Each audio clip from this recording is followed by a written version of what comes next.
ECI, as is evident from the further part of the said paragraph, which the petitioner has conveniently ignored.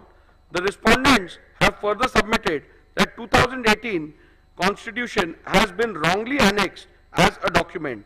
The stand of the respondent on the 2018 Constitution has always been that it is unconstitutional and was secretly manufactured by Shri Uddhav Thackeray in cahoots with Mr. Anil Desai. This stand has been specifically taken in the reply filed by Shri Eknath Shinde before the Honorable Supreme Court in SLP number 3997 of 2023, way back on 16/3/2023, much before filing of the replies before the Speaker in August 2023. Further, even the additional replies filed on 25/10/2023 in the present proceedings, the aforesaid petition has been reiterated by the respondents.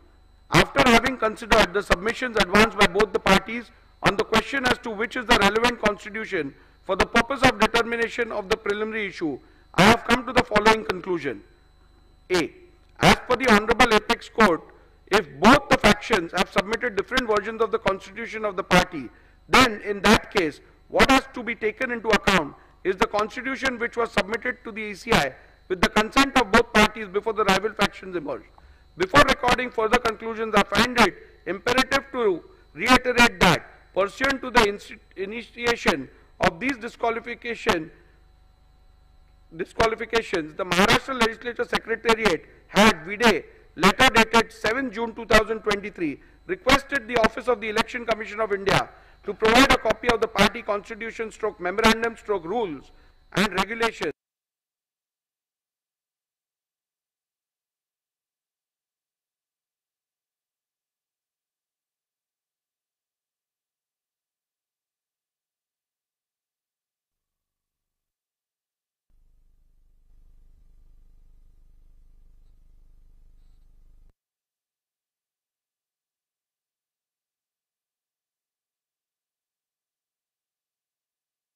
The Election Commission of India, with a letter dated 22nd June 2023, provided a copy of the Constitution and rules of Shiv Sena as available on the record of Election Commission of India.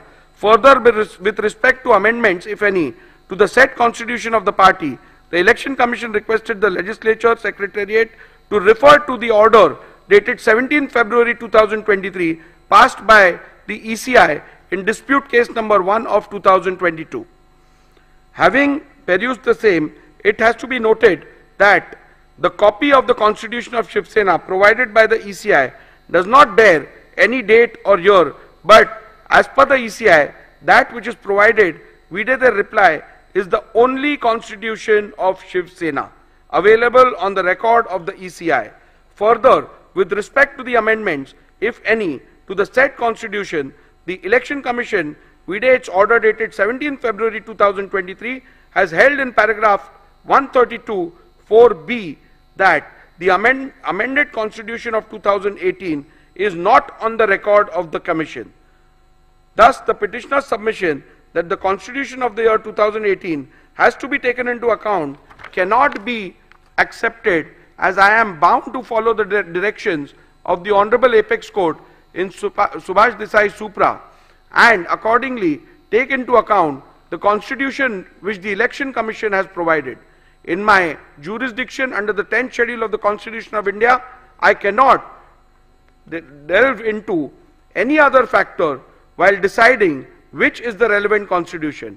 As prima facie, it is evident from the records of the ECI that the 1999 Constitution is the one which was submitted to the ECI by the Shiv Sena before rival factions emerged. Further, it is also necessary to mention that the petitioner's submission that the Constitution of the year 2018 was submitted to the ECI by referring to the letter dated 4th April 2018 cannot be accepted. A bare perusal of the said letter dated 4th April 2018, by way of which the petitioner based their claim of submission of the said Constitution to the ECI, does not bear any content which shows that an amended Constitution was submitted to the ECI. The said letter only refers to the election held and the results thereof, and nothing more. Further, no closer on closer examination of the special leave petition filed by Mr. Uddhav Thackeray before the Honorable Supreme Court, challenging the ECI decision SLP number 3997 of 2022, I find that exactly same claim has been made about the letter dated 27/2/2018, and there is no mention about the new letter of 4th April 2018.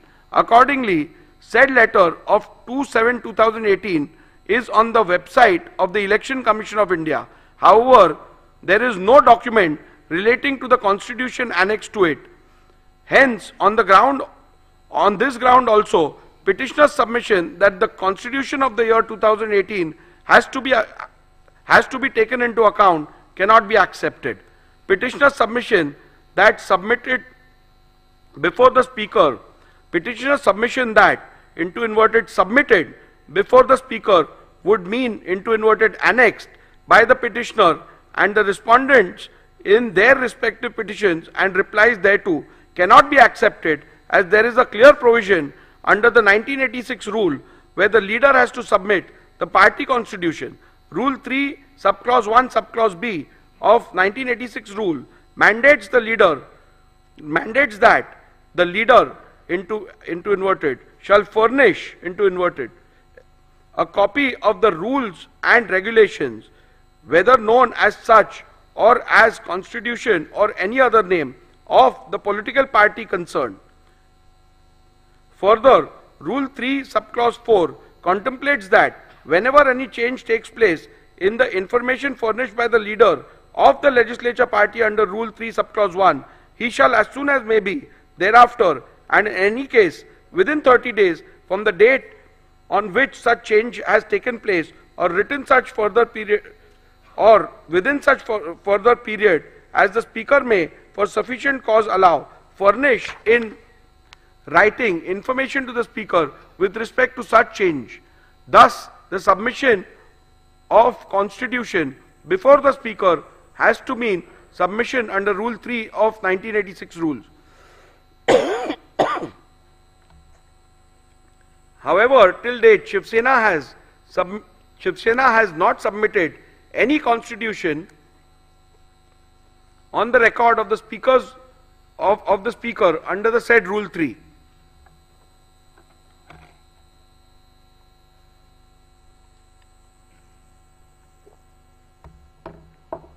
In view of the above observations and finding, I need not further analyze any other submission in this regard made by the parties, and I hold that the Constitution of Shiv Sena provided by Election Commission of India, vide letter dated 22nd June 2023, is the relevant Constitution of Shiv Sena for determination of the preliminary issue as to which faction is the real political party. Constitution of Shiv Sena held to be the relevant constitution is hereinafter referred to as the SS Constitution. The leadership structure relevant for the determination. Learned Senior Advocate Mr. Kamath's submission that the leadership structure which is relevant for the purpose of deciding the preliminary issue is the leadership structure which is reflected in the communication dated 27 February 2018 and 4th April 2018 made to the Election Commission of India pursuant to the elections held on 23rd January 2018 is based on the petitioner's submission recorded in paragraph 89A to G herein above. Initially, the petitioner relied on the affidavit submitted to the ECI of the then office bearers of Shiv Sena produced along with the affidavit in lieu of examination of chief to show that Shri Uddhav Thackeray had support of the majority in the organization. Respondents objected to such production on the ground that it is not permissible to produce affidavits of others along with petitioner's own affidavit in lieu of chief examination without the author of the said affidavits subjecting themselves to cross-examination. In any event, during the arguments, Mr. Kamath did not rely on these affidavits and limited his submissions to the 2018 leadership structure as available on the ECI website. Mr. Jethmalani, in turn, focused his submission to buttress the ground that the said leadership structure of 2018 cannot be considered and relied upon for the purpose of determining the preliminary issue as the said leadership structure is not in conformity with the constitution of Shiv Sena, which is on record of the ECI, and thus the same would be contrary to the findings of the Honorable Supreme Court in paragraph 168 of Subhash Desai. Mr. Jethmalani further relied on the legislative party leadership to submit that the legislative party also forms part of the leadership structure, as it is not only mentioned in the SS Constitution, but there is no dispute regarding the said members being part of the Pratinidhi Sabha under the SS Constitution. After having considered the submissions advanced by both the parties on the question as to which is the relevant leadership structure for the purpose of determination of the preliminary issue, I have come to the following conclusion. The submission of Mr. Kamath, the jurisdiction under the 10th schedule, only mandates a prima facie adjudication as to what the leadership structure of the political party was at the relevant time, and it does not extend to an inquiry as to whether or not the leadership structure available on the record of the ECI was pursuant to a validly held election is a correct position, and hence I concur with the same. Petitioner's submission that in these proceedings the respondents cannot challenge the organizational election results available on the record of the ECI, as the 10th schedule does not permit the raising of any such defense, is a correct position, and hence I am in agreement with the same.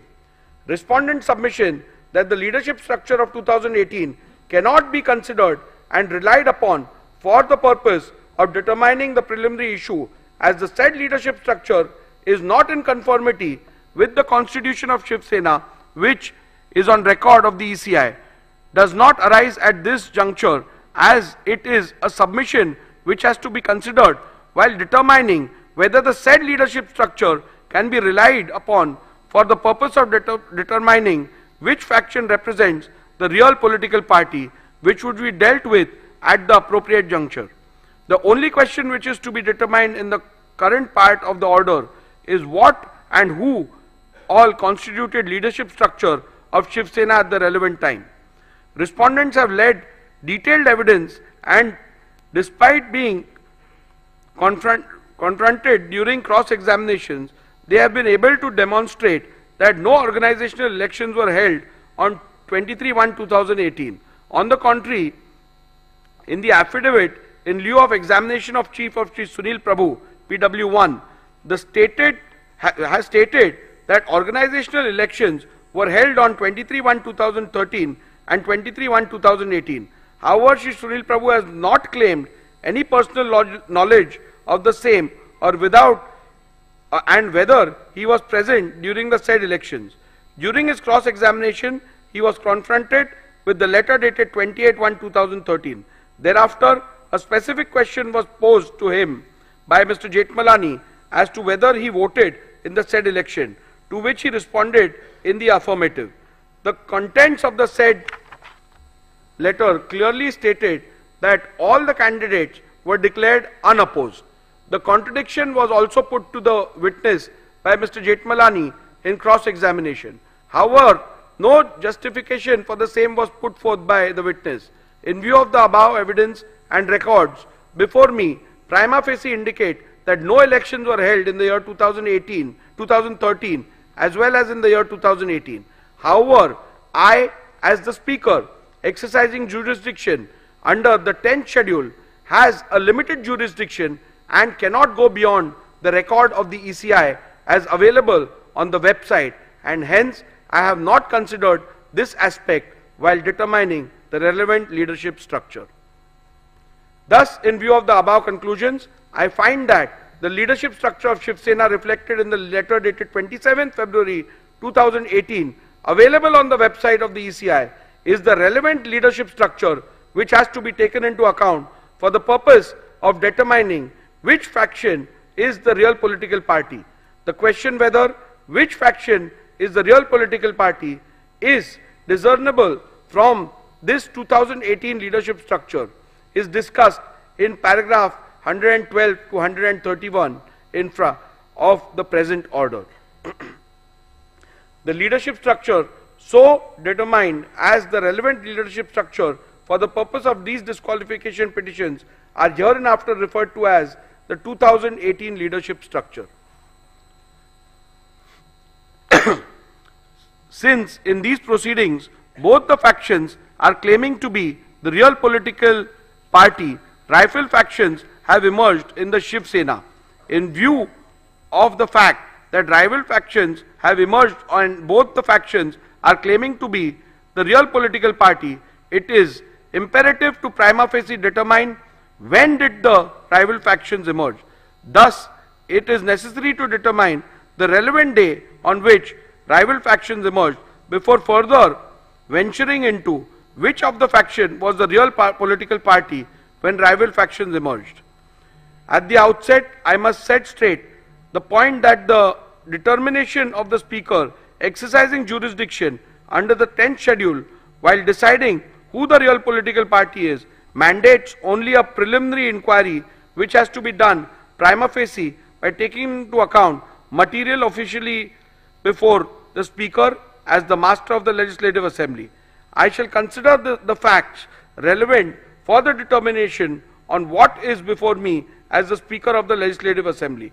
As noted by the Honorable Supreme Court in Subhash Desai Supra, on 21st June 2022, there was no material available before the Deputy Speaker to infer the emergence of any rival faction. However, after taking on record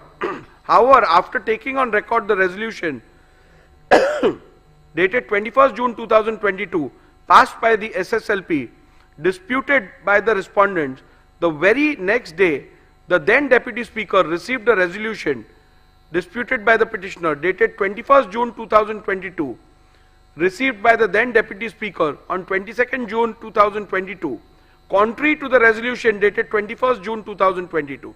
Thus, from this fact alone, it is evident that there emerged two factions of the Shiv Sena from 21st June 2022 itself, but the same came to be officially on record of the office of the Speaker and or Legislative Secretariat on 22nd June 2022.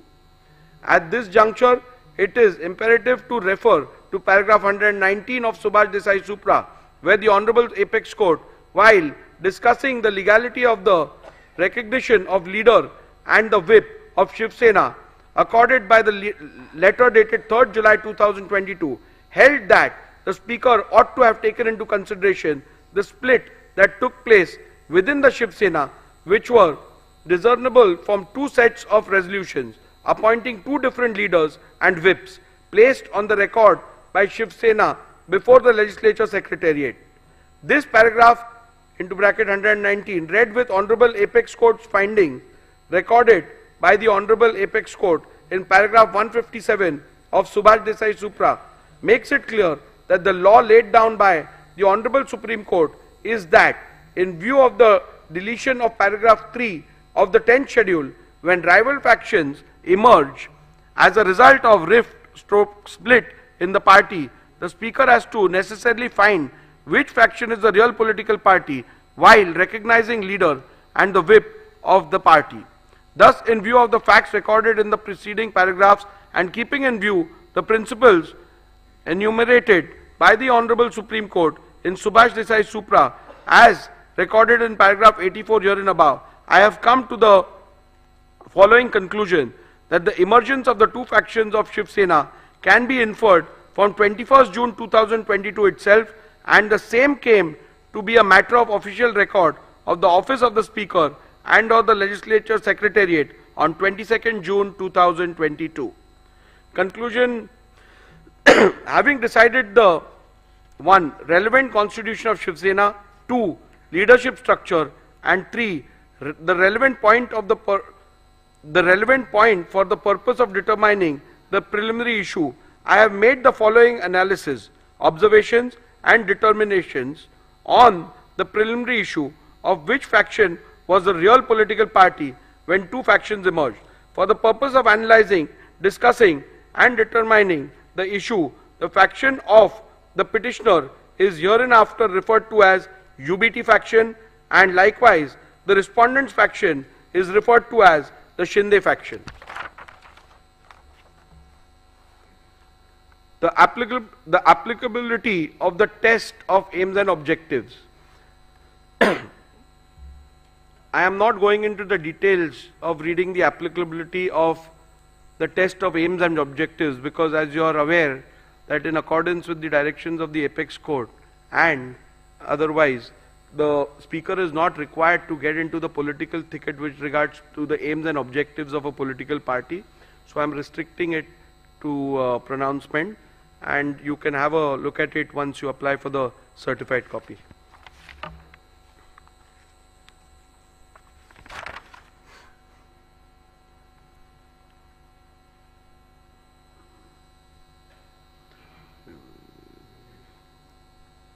The reason why Shiv Sena constitution assumes significance is to analyze whether the question of which faction is the real political party is discernible from the leadership structure identifiable from the said Shiv Sena constitution.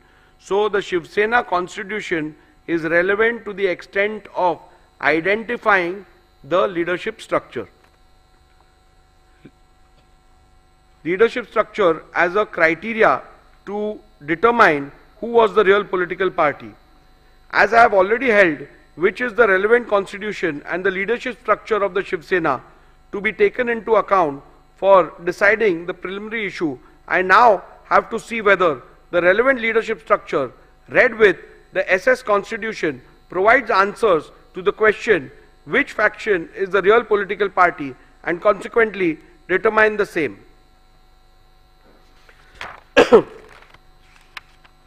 The UBT faction made, there are submissions made which have been recorded of both the sides, which are at paragraph 113 and 114 of my order. In view of the above recorded submissions of the parties, there emerges two further questions. Whether 2018 leadership structure is in conformity with the constitution of Shiv Sena. Number two, whether will all the Paksha Pramukh whether will of the Paksha Pramukh and or majority leaders in the 2018 leadership structure could be said to be synonymous with the will of the political party. So we further have to derive get answers to two more questions. The primary one being whether 2018 leadership structure is in conformity as provided by the constitution, and number two, whether the will of the Paksha Pramukh and or majority of the leaders reflects the will of the political party.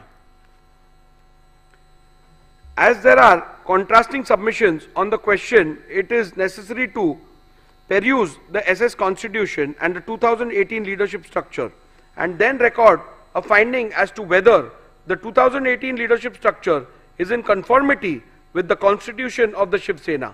Thus, I have taken a comparative look at the 2018 leadership structure and the SS constitution and have arrived at the following observations and conclusions. A. 2018 leadership structure mentions Shiv Sena Paksha Pramukh into bracket president as the highest office of the SSPP. However, in the SS constitution, the highest office of the Shiv Sena political party is Shiv Sena Pramukh, but the said constitution distinguishes highest office and the highest authority and provides that Rashtriya Karyakarni is the highest authority whose decision shall be final. Shiv Sena SS constitution provides that the members of the Rashtriya Karyakarni shall be called as Shiv Sena leaders and provides for a total number of 19 members, out of which 14 are to be elected by the Pratinidhi Sabha and the rest of the 5 members are to be appointed by Shiv Sena Pramukh. However, the 2018 leader structure envisages only 13 members in the Rashtriya Karyakarni, out of which 19 are to be elected and the remaining 4 are to be appointed. SS Constitution provides for a total number of 21 deputy leaders, out of which 17 are to be elected by the Pratinidhi Sabha and the rest of the 4 members are to be appointed by Shiv Sena Pramukh. However, the 2018 leaders structure envisages 33 deputy leaders, out of which 21 are to be elected and the remaining 12 are to be appointed. The 2018 leadership structure provides for 3 categories of office bearers, vis-a-vis Secretary, Samanvayak and Sanghatak. However, the constitution of Shiv Sena provides for 3 categories of office bearers, vis-a-vis President, Sarchitnis, General Secretary, Koshadhyaksha, Treasurer. From the observation recorded in the preceding paragraphs, it is evident that the 2018 leadership structure is not at all in conformity with the constitution of Shiv Sena. In view of this finding alone, it could very well be concluded that the 2018 leadership structure, which is not in conformity with the constitution of Shiv Sena, cannot be taken as the yardstick to determine which faction was the real political party at the relevant point of time. In view of the same, I have come to the conclusion that the 2018 leadership structure read with the SS Constitution does not provide a reliable outcome and or answer the question which faction is the real political party, and hence cannot be relied upon to determine the said preliminary issue. Nevertheless, I am inclined to look at the second question regarding paragraph 115 herein above, where will of the Paksha Pramukh and or majority leaders in the 2018 leadership structure could be said to be synonymous with the will of the political party, so as to not leave any stone unturned in arriving at a decision. The determination of this question arises out of the alternate submissions made by the UBT faction that the 2018 leadership structure has to be taken ex facie, and the determination of which faction was the real political party has to be solely based on the said leadership structure without a comparison of the said structure with the leadership structure provided for in the constitution of the Shiv Sena. The said proposition would run counter to the principles laid down by the Honorable Apex Court in Subhash Desai Supra, where it was specifically provided that the leadership structure which has to be taken into consideration while determining the real political party has to be identifiable by the relevant constitution. Thus, although in the light of my finding on the preceding question, the aspect need not be looked into, however, I intend to look into the said aspect any which way, considering the gravity and importance of the dispute. Hence, following are my observations, findings and conclusions on the said aspect.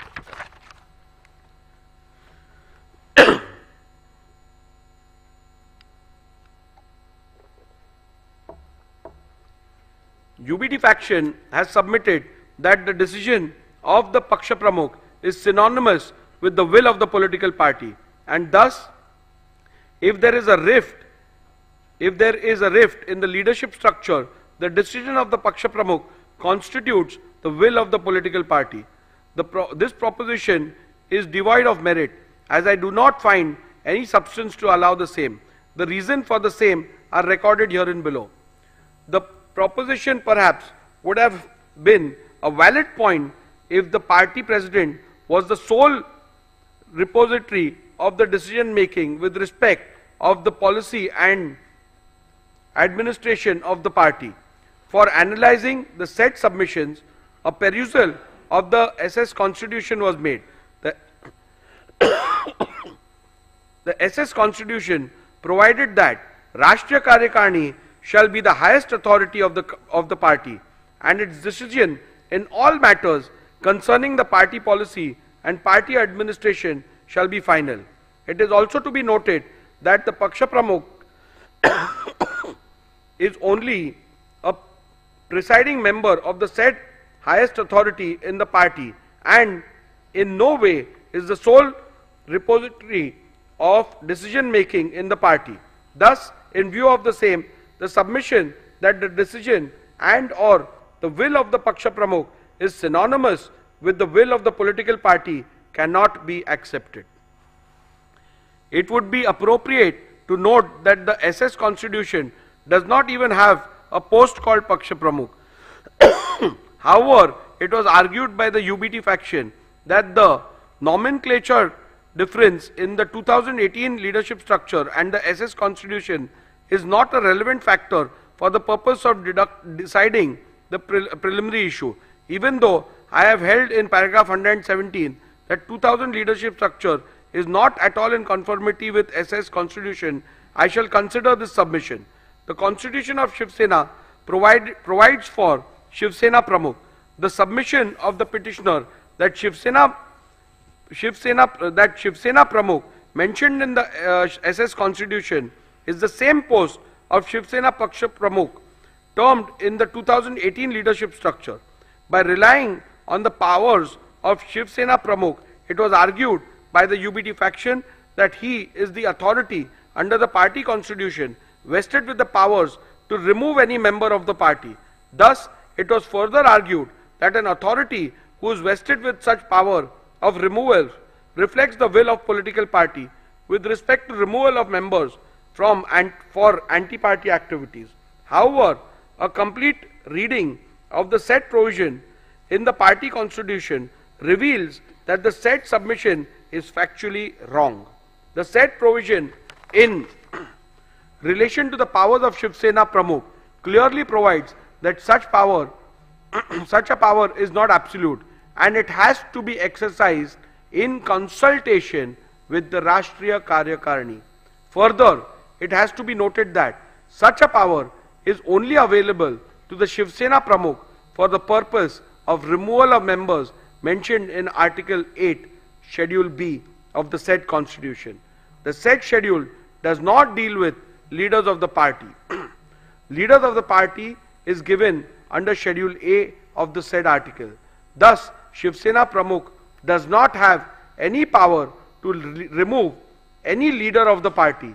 Thus, the submission of the petitioner that Shri Uddhav Thackeray, Vide, letter dated 30/6/2022, had removed Shri Eknath Shinde from the post of Shiv Sena leader cannot be accepted, as such power are not vested with the party president. Hence, on this ground also, the submission that the decision and or the will of the Paksha Pramukh is synonymous with the will of the political party cannot be accepted.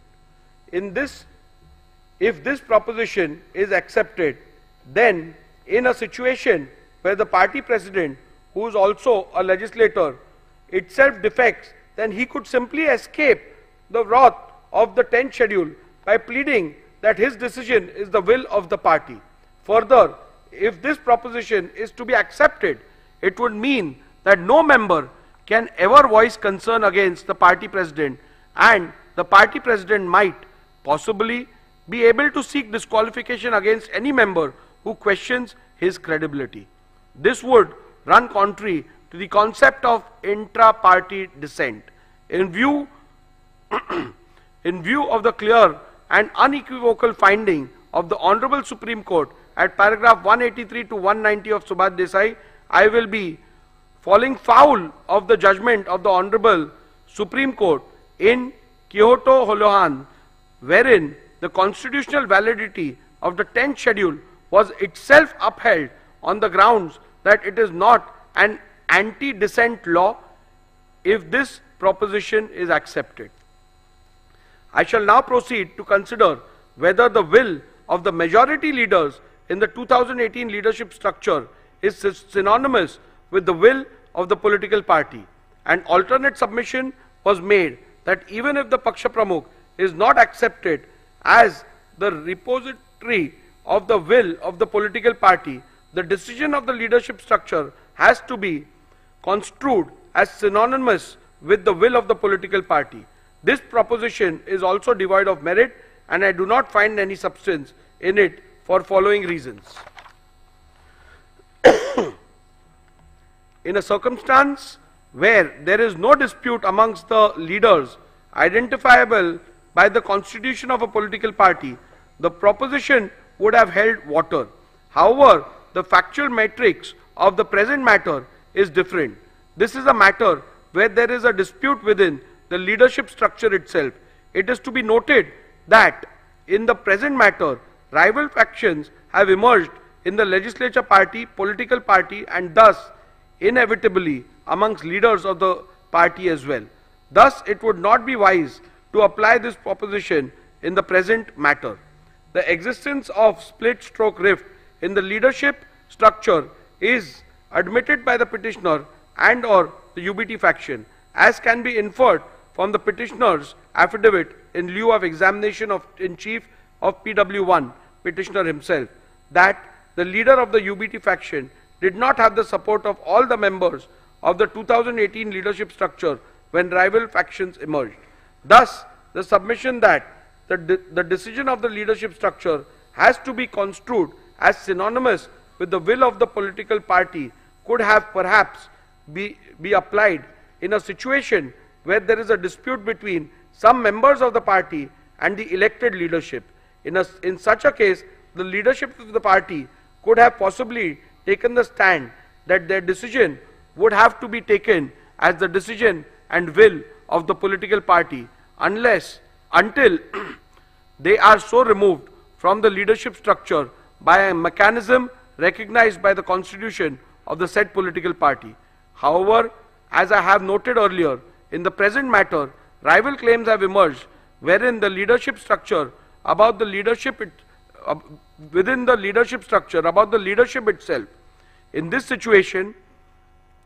a situation, one leader's contention that his will is the will of the political party would be contradiction in terms. Thus, when there is a vertical rift in the party and two factions within the said leadership structure emerge as a result of the said rift, leaders of either faction, both Shri Uddhav Thackeray and Shri Eknath Shinde, could equally claim to represent the will of the political party. In that case, it would not be appropriate to take their decision as the decision that carries the will and wish of the political party when the question of which faction is the political party is being considered. There possibly lies one more aspect which could be considered. Does the stand/stroke decision of the majority members of the leaders within the leadership structure, identifiable and appointed according to the constitution of the political party, could be construed as the will and desire of the political party in the event there is a dispute within the leadership structure? For the purpose of answering this question, one must look into the constitution of the political party. In an event where the party constitution provides for a mechanism to resolve a conflict of decision within the leadership structure, then in that case it would have been a guiding factor. However, if the party constitution does not provide for such a mechanism, then in that case it would not be appropriate to say that the decision of the majority leaders would have to be accepted as the one which conveys the will of the political party. This aspect need not be further considered in view of the fact that in any case UBT faction has not placed any material on record or even suggest that any meeting of the Rashtriya Karyakarni was called for where any decision in relation to the real political party was resolved so as to identify the leaders and or the whip who carried the will of the political party. Thus, in the absence of any such material, including any majority decision of the Rashtriya Karyakarni in relation to the real political party, identifying the leader and or the whip who carried the will of the political party would be an impossible task. Any conclusion reached would be without basis in law and evidence of fact. The submission that the UBT faction shall be taken as a real political party is entirely based on the conjuncture that if there will be a decision taken in relation to the political party by Rashtriya Karyakarni, then UBT faction would have had the majority. At this juncture, the petitioner's claim about a meeting purportedly held on 25th June 2022 has to be dealt with. It is the petitioner's case that Rashtriya Karyakarni meeting was held on 25th June 2022 and certain resolutions were passed. In support of this case, petitioner has produced certain resolutions of 25th June 2022. Those documents are disputed by respondents. Mr. Jethmalani learned counsel for respondent objected to the said documents being considered on the ground that they were forged and fabricated, and demonstrated this before me by showing two separate documents, one annexed by the petitioner Shri Sunil Prabhu to his affidavit in lieu of examination of in chief, and the other set of the same documents which are annexed to the Supreme Court Convenience Compilation Volume 2. In the first set of documents annexed to the affidavit in lieu of examination in chief, termed as minutes of the meeting of Rashtriya Karyakarni, and purportedly 7 resolutions passed in the said meeting. In none of the resolutions there is any signature of any person whose name are shown on the said document.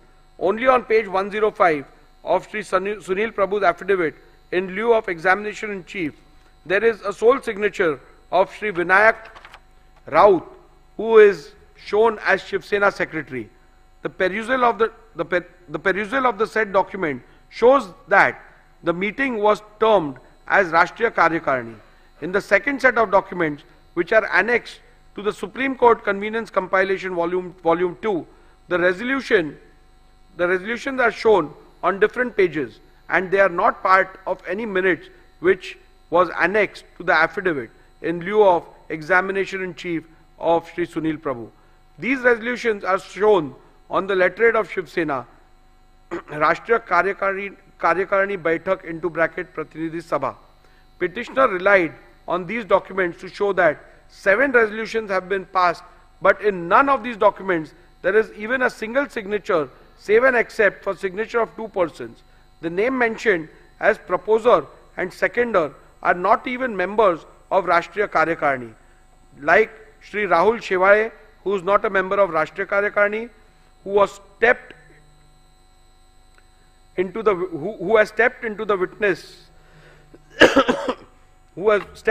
witnesses and led evidence that there was no such meeting. The same is the case with Shri Vinayak Raut and Shri Arvind Sawant. They are also not members of the said Rashtriya Karyakarni. The petitioner had claimed that the said meeting was held on 25/6/2022 at Sena Bhavan, whereas Shri Uddhav Thackeray claimed that the said meeting was held through video conference. This has been stated by Uddhav Thackeray in his submission before the Election Commission filed on 9/1/2023. This itself casts a doubt on the authenticity of the documents and holding of any such meeting of either Rashtriya Karyakarni or Pratinidhi Sabha. The petitioner himself is not sure whether it was Rashtriya Karyakarni or Pratinidhi Sabha. Thus, in view of the above said documents, the said documents cannot be permitted to be relied on. Petitioner suggests that a look into how the Shiv Sena settled conflict or decisions within the leadership structure in the past might shed some light into this. However, in the present matter, no such material are placed before me to even suggest such instances which happened in the past, where the majority decision within the leadership structure is taken as the will of the political party. It is to be also noted that the petitioner has neither placed nor provided any material to show that historically the decision of the majority within the leadership structure is taken to be the final decision of the political party whenever there was a conflict of decision within the leadership structure. Thus, for this reason also, it would not be appropriate and correct to accept the proposition that the decision of the majority leaders within the leadership structure would have to be accepted as one which conveys the will of the political party. As a passing note, I must also add that the majority rule possibly could have been applied in a normal situation where there is dissent in respect to some policy and or administrative decision of the party. However, such a simple rule stroke test shall not be applied to determine an essential question in existential question in relation to the political party, such as in the present matter, where which faction is the real political party is required to be determined. Thus, in view of the decisions recorded herein above, I am not inclined to accept submissions of the UBT faction that will of the majority leaders in the 2018 leadership structure is synonymous with the will of the political party. Thus, from paragraph 112 to 128, I have dealt with whether the relevant leadership structure read with the Shiv Sena constitution, SS constitution, provides answer to the question which faction is the real political party. In view of the same, I record my conclusion and finding thereon as under.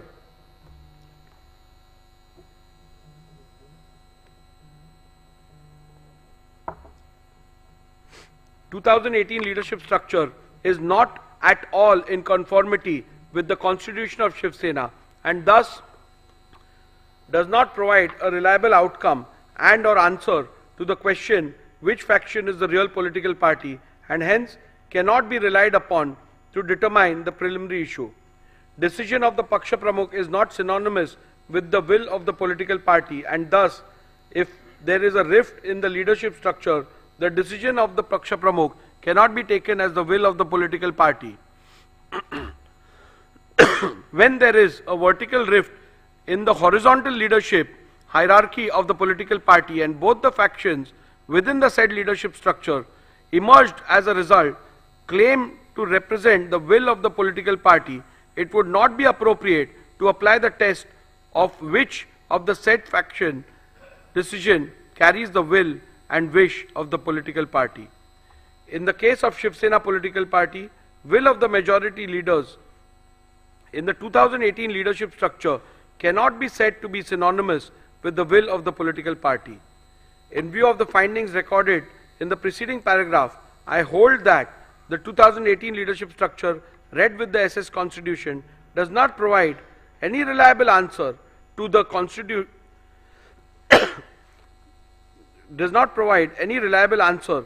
question which faction is the real political party and consequently the 2018 leadership structure cannot be yardstick to determine which faction is the real political party. With regards to the legislative majority, I am not going to spend much time because that question is rather clear.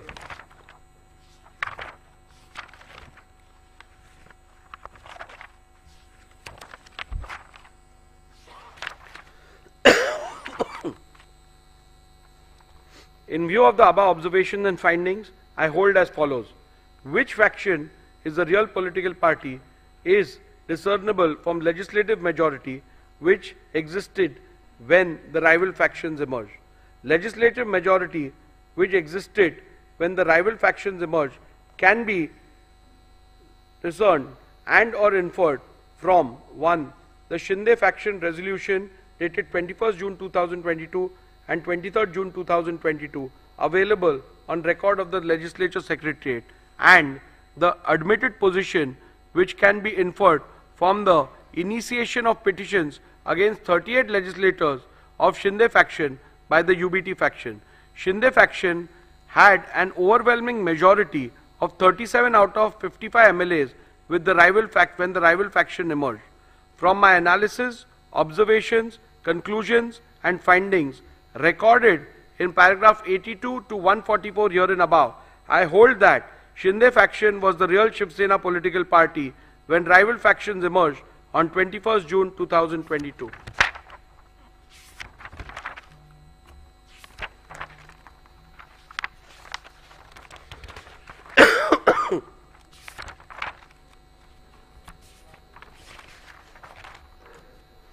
In view of my findings that the Shinde faction was the real political party when the rival faction emerged and that Shri Sunil Prabhu ceased to be the duly authorized whip from 21st June 2022, I further conclude that Shri Bharat Gogaole was validly appointed as the whip, as that was the reflection of the will of the Shiv Sena political party as on 21st June 2023.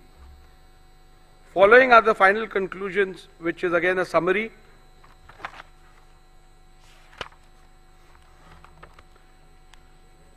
have the respondents incurred disqualification in terms of paragraph 21A of the 10th schedule of the Constitution on account of their acts, omissions and conduct. I will also read the final conclusion. Following are the final conclusions from the analysis, observations, conclusions, findings and rulings recorded from paragraph 82 to paragraph 158 herein above. I conclude as follows. Shinde faction was the real Shiv Sena political party when the rival factions emerged on 21st June 2022. Shri Sunil Prabhu ceased to be the duly authorized whip from 21st June 2022. Shri Bharat Gogale was validly appointed as the whip of Shiv Sena political party on 21st June 2023. Shri Eknath Shinde was validly appointed as the leader of the Shiv Sena political party on 21st June 2023. Have the respondents incurred disqualification in terms of paragraph 21A of the 10th schedule of the Constitution on account of their acts, omissions and conduct? Petitioner has contended that the respondents are liable to be disqualified on various grounds. Both the petitioners and respondents' submission are recorded in section 2 herein above. The various grounds on which the petitioner based the plea for disqualification is dealt with, where the alleged conduct of the respondent is purportedly becoming totally incommunicado, attracts disqualification under paragraph 2(1)(a) of the 10th schedule. Whether the alleged conduct of the respondents in purportedly becoming totally incommunicado attracts disqualification under paragraph 2 subclause 1 subclause A of the 10th schedule. The first ground on which the petitioner sought disqualification of the respondents is that the respondents became incommunicado. The submission cannot be accepted and the respondents cannot be held to be disqualified on this ground for the following reasons. The ground is a mere allegation, and apart from mere assertion that the respondents have gone incommunicado, the petitioner has not put forth any evidence or material to substantiate it. For instance, the petitioner has not provided any material about who was sought to be contacted and by whom, when such an attempt was made, etc. A mere unsubstantiated statement that the legislators have gone incommunicado cannot even be a ground to attract disqualification under paragraph 21A of the 10th schedule.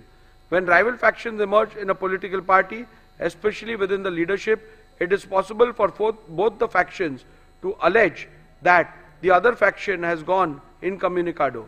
In such a circumstance, especially in the light of the law laid down by the apex court in Subhash Desai Supra, it would not be correct to hold any faction to have incurred disqualification for going incommunicado without first determining which of the faction is the real political party, reflecting the will of the political party.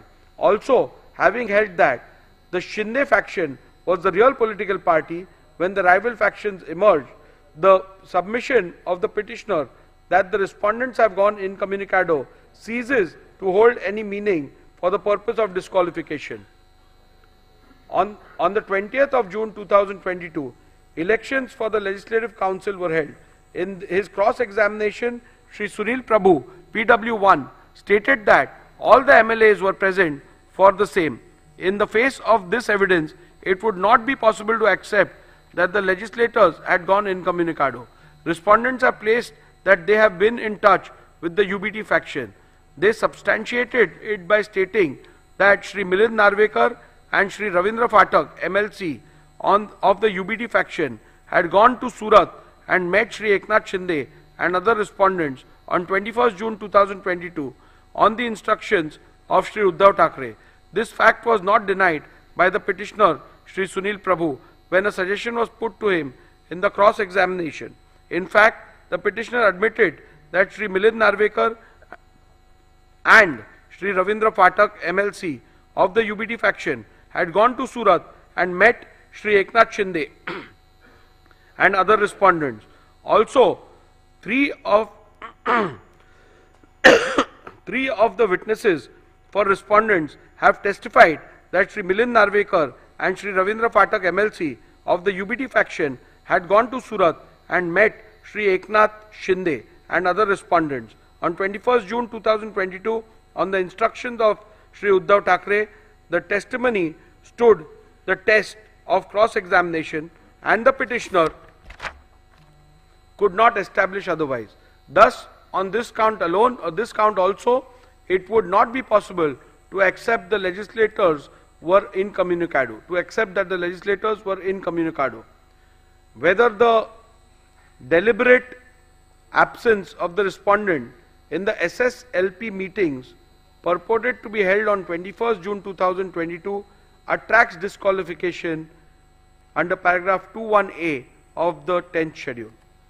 The second ground on which the disqualification is sought is that the respondent deliberately remained absent in the SSLP meeting held on 21st June 2022. Petitioners relied on the attendance sheet register of the meeting dated 21st June 2022. After having considered the submission advanced on this ground, I hold that respondents cannot be held to be disqualified on this ground. In view of my conclusion that 1. The Shinde faction was the real political party when factions emerged, and 2. Shri Sunil Prabhu ceased to reflect the will of the political party from the moment the faction emerged. Thus, it would not be correct to say that Shri Sunil Prabhu had any authority to call any meeting of the SSLP. Hence, on this ground alone, petitioner's case that the respondents were liable to be disqualified for non-attendance of the meeting dated 21st June 2022 is liable to be rejected. Irrespective of the conclusion that may be reached about which faction was the real political party, respondents could not be held to be disqualified on the ground that they deliberately remained absent in the SSLP meeting held on 21st June 2022. This is because of the following reasons. Petitioner relied upon the attendance sheet of the 21st of June 2022 to claim that all those MLAs who were signed the said attendance sheet were present in the meeting, while those who did not sign were not present. Based on this document, the UBD faction claimed that respondents remained deliberately absent.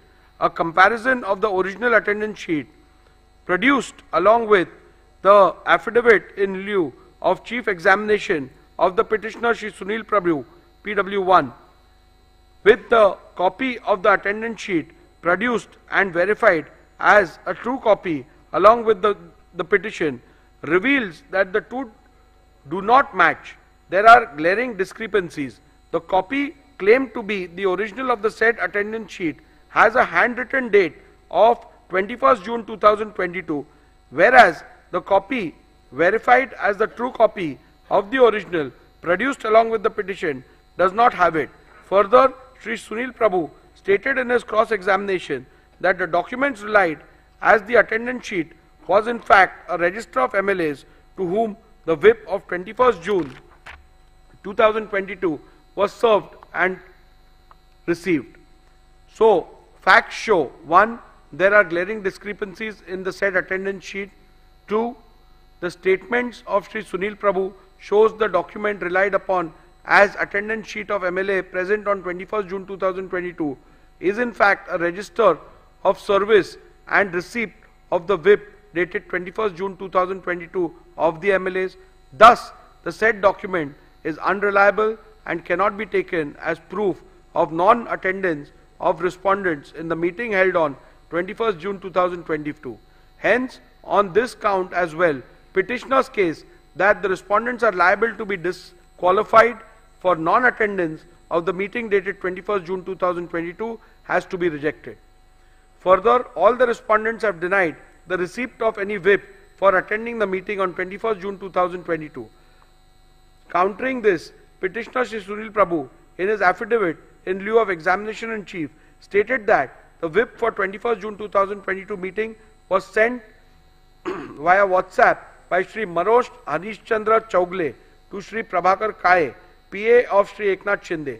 In the cross-examination of Shri Sunil Prabhu stated that the whip was sent via WhatsApp to all the respondents, who according to him were not traceable. However, petitioner has not offered any statement or any material to even suggest that such WhatsApp messages were sent to other respondents. Thus, the petitioner has failed to establish that whip/notice was served upon the respondents in petition number 2/15, directing them to attend the meeting on 21st June 2022. As to the service of whip on Shri Eknath Shinde, the only material produced by the petitioner is an alleged screenshot of the WhatsApp message sent by one Shri Manoj Harishchandra Chaugle to one Shri Prabhakar Kaye. This does not constitute proof of any notice whip was served upon Shri Eknath Shinde, directing him to attend the meeting on 21st June 2022. Further, a perusal of the aforementioned WhatsApp message allegedly sent to the PA of Shri Eknath Shinde shows that the said message was sent at 12:31 p.m. on 21st June 2022 for a meeting which was allegedly scheduled for 12:30 p.m. Thus, it is abundantly clear that none of the respondents were ever served any notice whip for the alleged meeting dated 21st June 2022. Hence, on this ground alone, also, petitioner's case that the respondents were liable to be disqualified for non-attendance of the meeting dated 21st June 2022 must be rejected. The third ground on which the disqualification of respondent is sought is that the respondents deliberately remained absent in the SSLP meeting held on 22nd June 2022. Petitioner relied on the attendance sheet register of the meeting dated 22nd June 2022.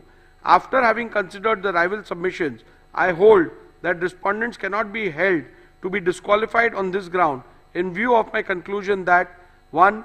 The Shinde faction was the real political party when rival factions emerged. 2. Shri Sunil Prabhu ceased to reflect the will of the political party from the moment rival factions emerged. Thus, it would not be correct to say that Shri Sunil Prabhu had any authority to call any meeting of the SSLP. Hence, on this ground alone, petitioner's case that the respondents were liable to be disqualified for non-attendance of the meeting dated 22nd June 2022 must be rejected. Again, even if I was to take different view about which faction was the real political party, still the respondents could not have been held disqualified on the grounds that respondent deliberately remained absent in the SSLP meeting held on 22nd June 2022 for the following reasons. I am unable to accept the petitioner's submission that non-attendance of the SSLP meeting would make the respondents liable to be disqualified under paragraph 2(1)(a) of the 10th schedule. I am of the view that non-attendance of party meetings, including legislature party meetings, would not attract disqualification under paragraph 2(1)(a) of the 10th schedule of the Constitution. Such an action cannot indicate that the members have voluntarily given up his membership of the political party. Not attending party meeting and voicing a difference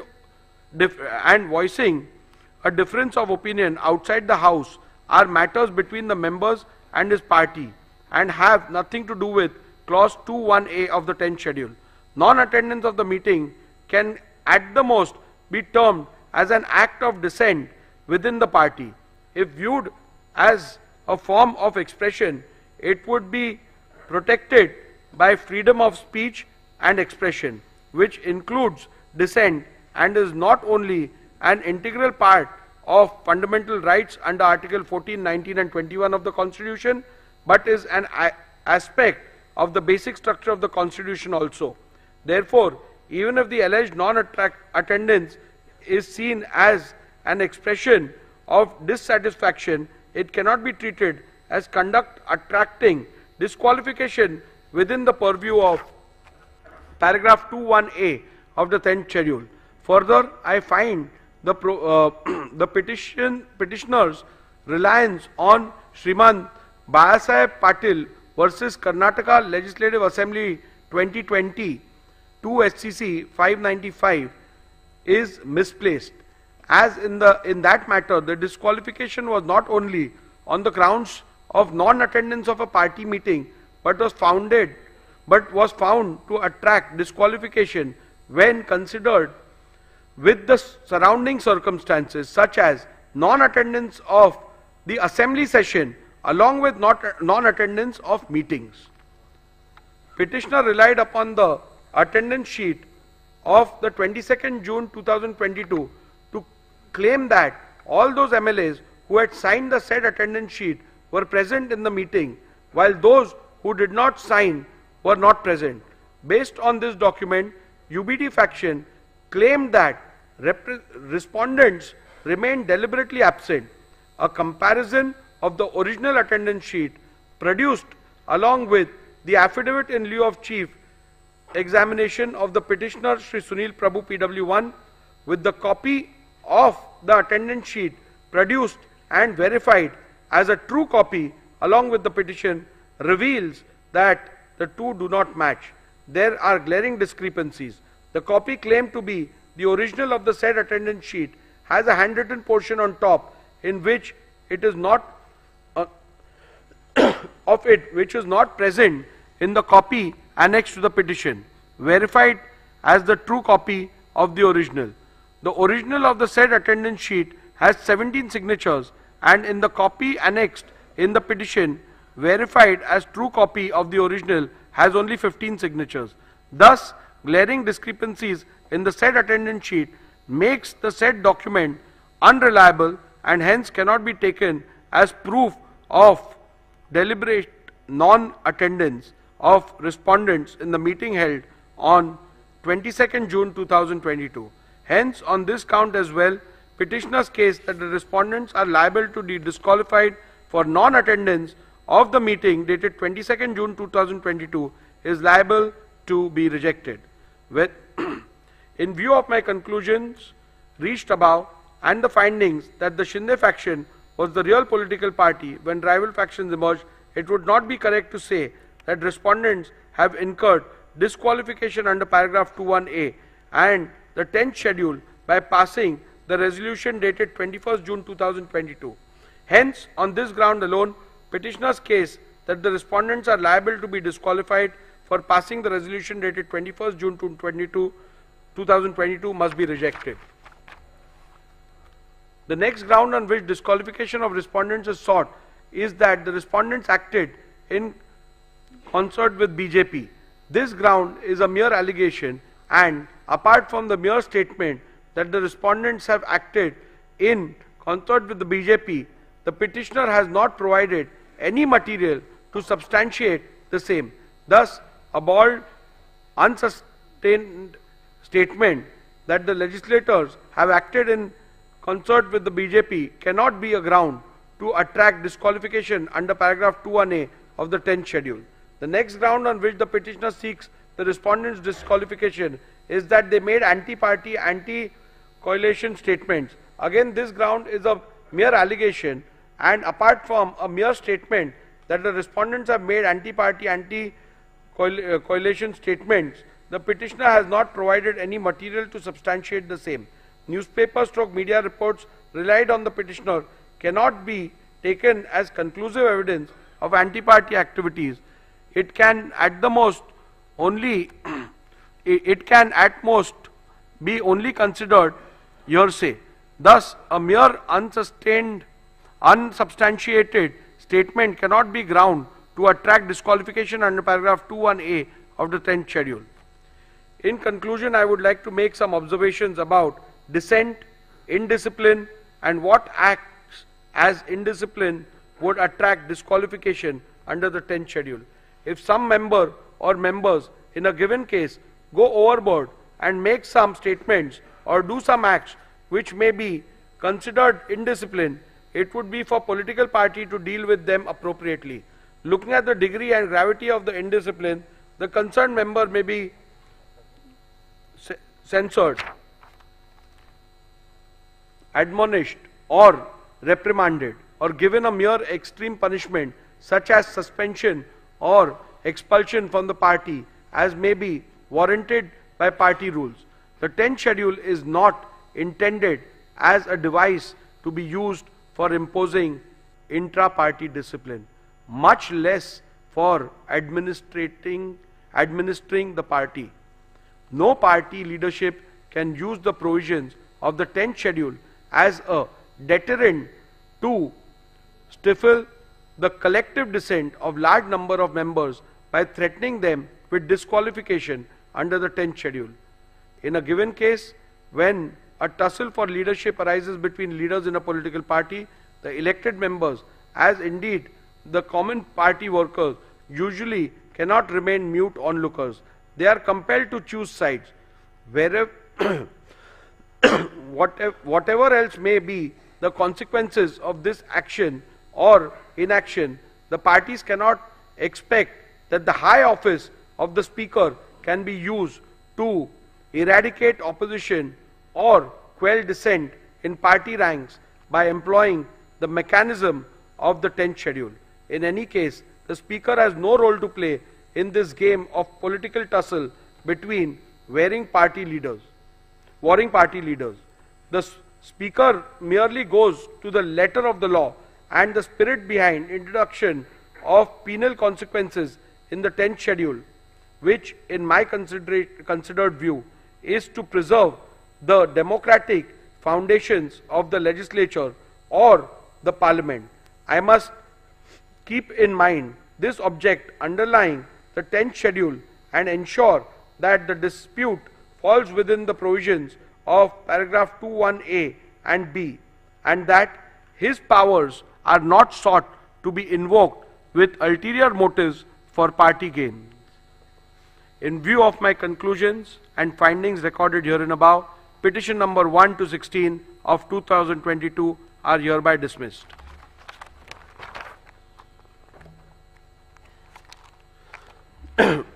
Group 3 deals with petition number 18, which is also under paragraph 21A. So I am only reading the operative part because the preliminary issues, the ruling will be the same on that. So I'll go to the operative part of it. You can deal with the judgment order with regards to the other aspects. Yeah.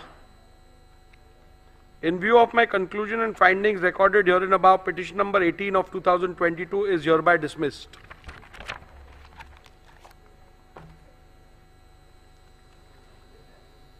Group 4, petition number 19, which is filed by legislator belonging to the UBT faction under 21B, challenging the defiance of whip in the Speaker's election.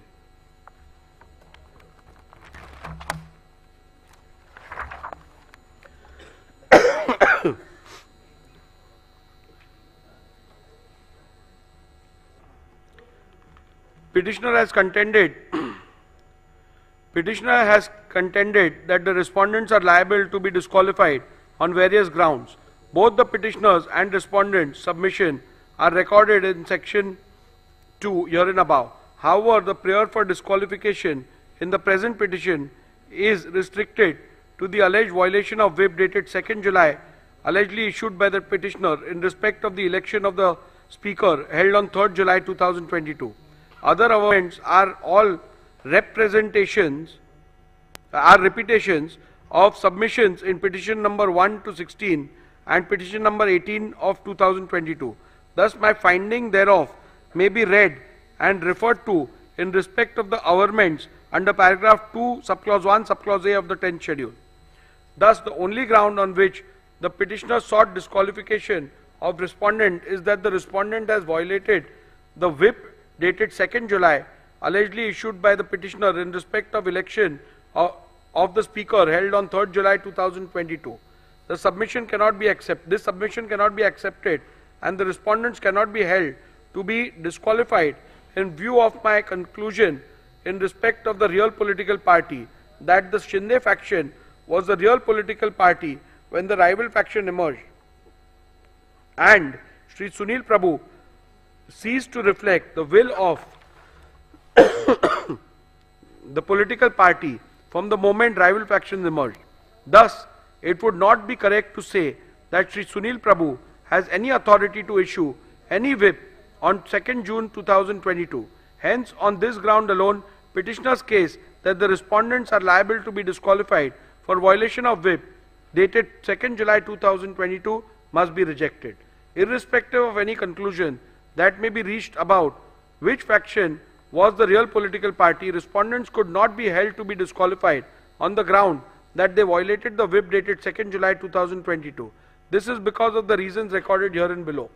The petitioner has failed to prove the service of whip dated 2nd July 2022. Petitioner Shri Sunil Prabhu PW1 in his affidavit in lieu of examination in chief deposed that the whips dated 2nd July 2022 were sent by email to the email address of the respondents. He stated that Shri Vijay Joshi, an employee working in the Shiv Sena Vidhimandal Karyalay, Vidhan Bhavan, was instructed to send the whip.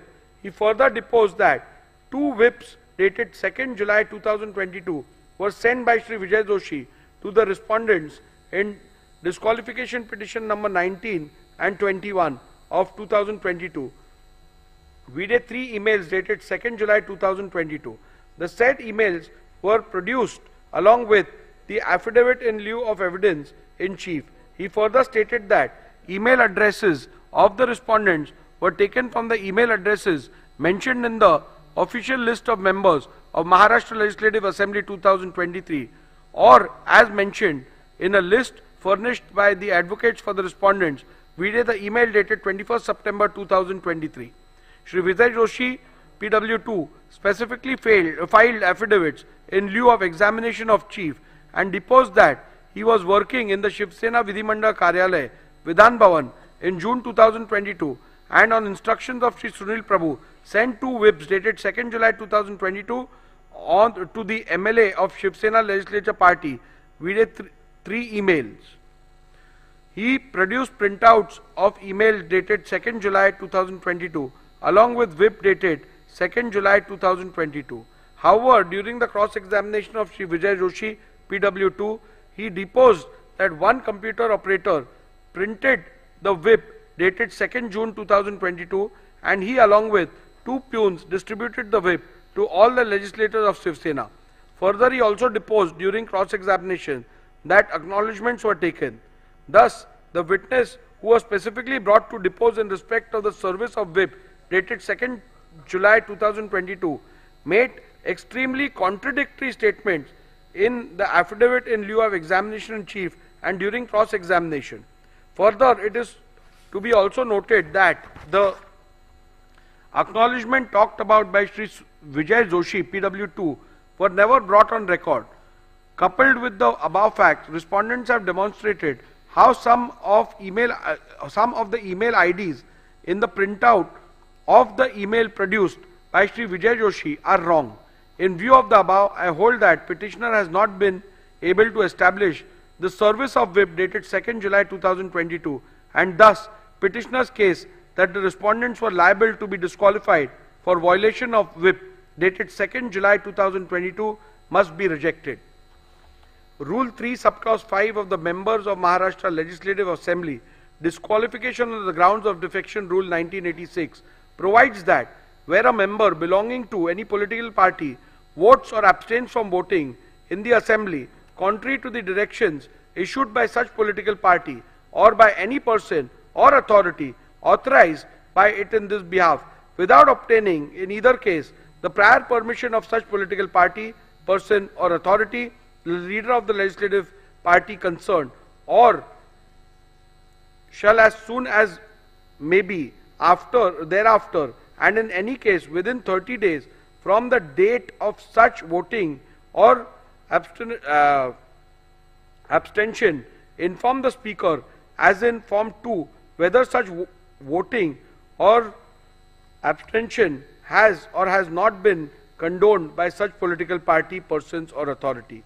From the record of the Legislature Secretariat, it is seen that the petitioner and or UBD faction has not complied with this rule. Thus, on this ground also, petitioner's case that the respondents were liable to be disqualified for violation of whip dated 2nd July 2022 must be rejected. The Honorable Supreme Court in Kyoto Holohan and others at paragraph 123 SCC has held that keeping in view the consequences of the disqualification, i.e. termination of the membership of a house it would be appropriate that the directions or whip which results in disqualification under paragraph 21B is so worded as to clearly indicate that voting or abstaining from voting contrary to the said direction would result in incurring the disqualification under paragraph 21B of the 10th schedule, so that the member concerned has foreknowledge of the consequences following from the conduct in voting or abstaining from voting contrary to such a direction. A perusal of the whip dated 2nd June 2022 shows that the whip dated 2nd June 2022 does not contain any words which would indicate that the said whip, if not allowed, would result in the disqualification. Thus, on this count as well, petitioner's case that the respondents were liable to be disqualified for violation of the whip dated 2nd June 2022 must be rejected.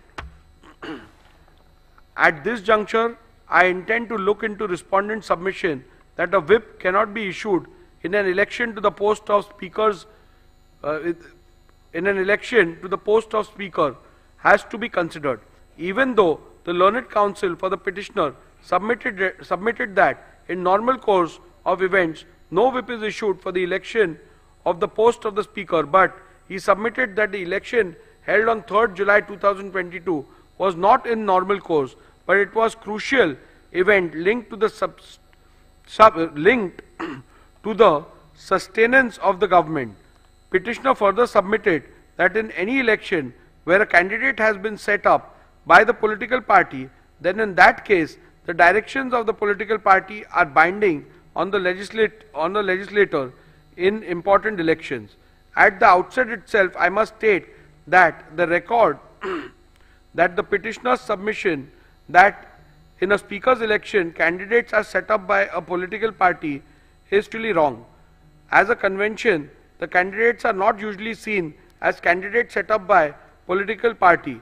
In the present case also, Sri Rajan Salvi was not set up as a candidate of Shiv Sena, but his notice of nomination was moved by a legislator affiliated to the NCP and seconded by legislator affiliated to the INC. This clearly indicates that candidates for the election of speaker are not set up by political parties. In view of the same, the petitioner's own submission, a whip could not have been issued in the election of a speaker as the candidate was not set up by any political party. In view of my conclusions and findings recorded herein above, petition number 19 of 2022 is hereby dismissed.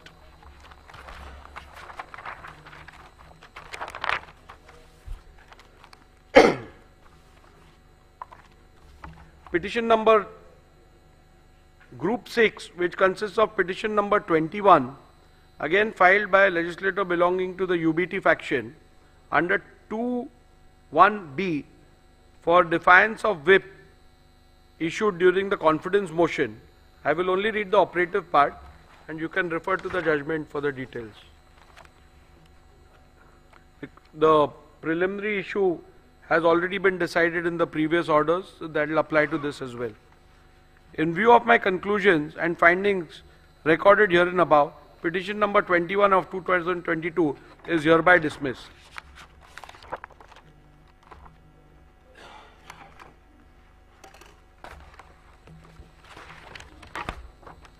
Now we shall deal with Group 5, being petition number 22 to 24, which have been filed by legislator belonging to the Shinde faction under paragraph 2(1)(a) and paragraph 2(1)(b) of the 10th schedule of the Constitution of India.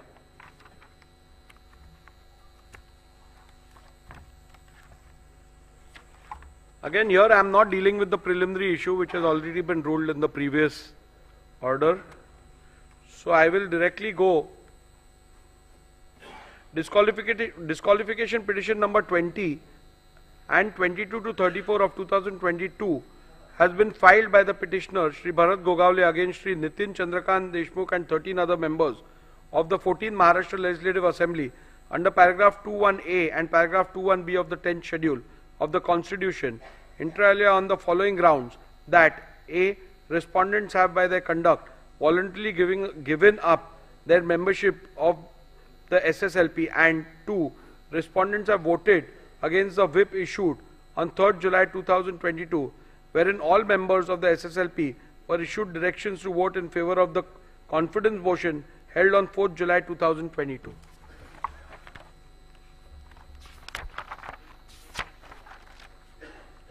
I'll straight away go to my analysis, observations and findings. The issue as to which faction was the real political party when the rival factions emerged and who was the duly authorized whip and the leader has been extensively discussed and decided in disqualification petition 1 to 16, group number 1. Since the genesis of both this group and the said group is the same, the preliminary issue is common.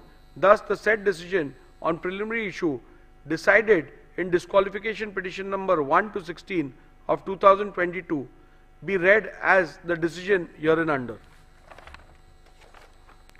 Petitioner has contended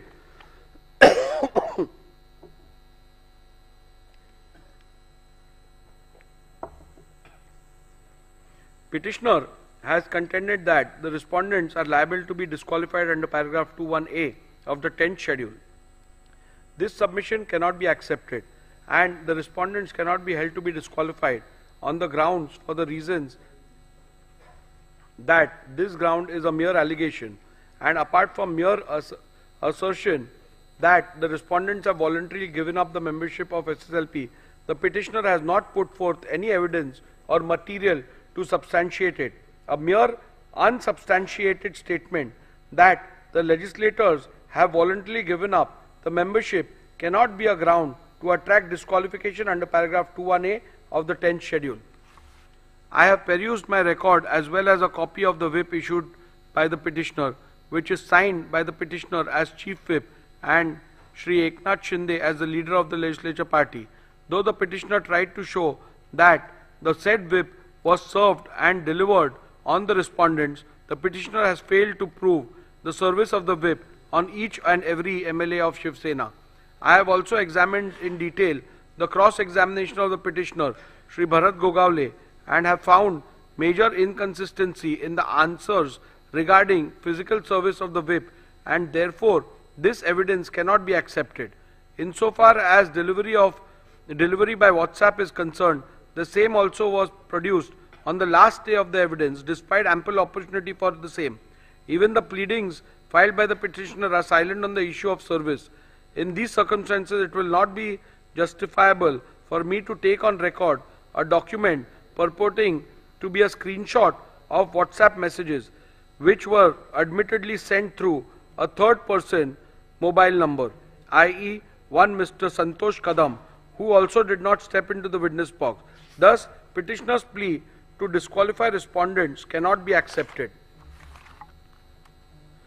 The Honorable Supreme Court in Kyoto Holion at paragraph 123 SCC has held that, keeping in view the consequences of the disqualification, termination of the membership of a house, it would be appropriate that the decision of whip which results in such disqualification under paragraph 21B is so worded as to clearly indicate that voting or abstaining from voting contrary to the said directions would result in incurring the disqualification under paragraph 21B of the 10th schedule, so that the member concerned has foreknowledge of the consequences following from his conduct in voting or abstaining from voting contrary to such a direction.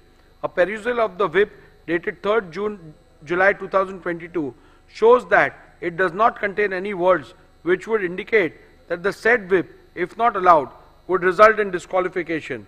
Thus, on this count as well, the petitioner's case that the respondents are liable to be disqualified for violation of whip dated 3rd July 2022 must be rejected.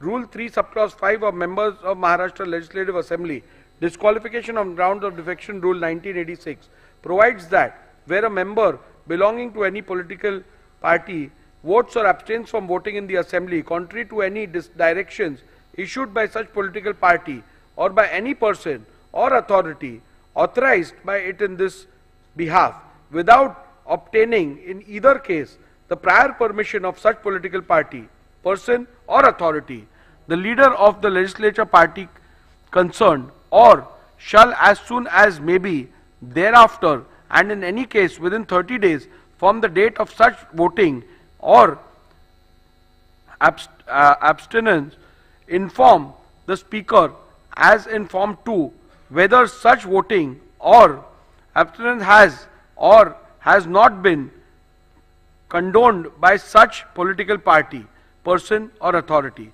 From the records of the legislature secretariat, it is seen that the petitioner has not complied with this rule. Thus, on this ground also petitioner's case that the respondents are liable to be disqualified for violation of whip dated 2nd July 2022 must be rejected. In view of my conclusion, the findings recorded herein above, petition number 20 and 22 to 34 of 2022 are hereby dismissed.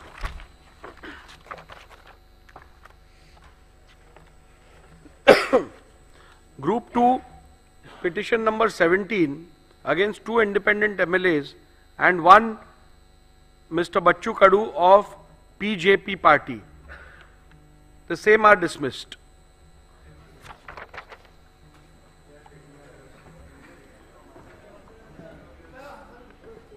Yeah, you can apply for certified copies. We will provide you with a mail as well as hard copies.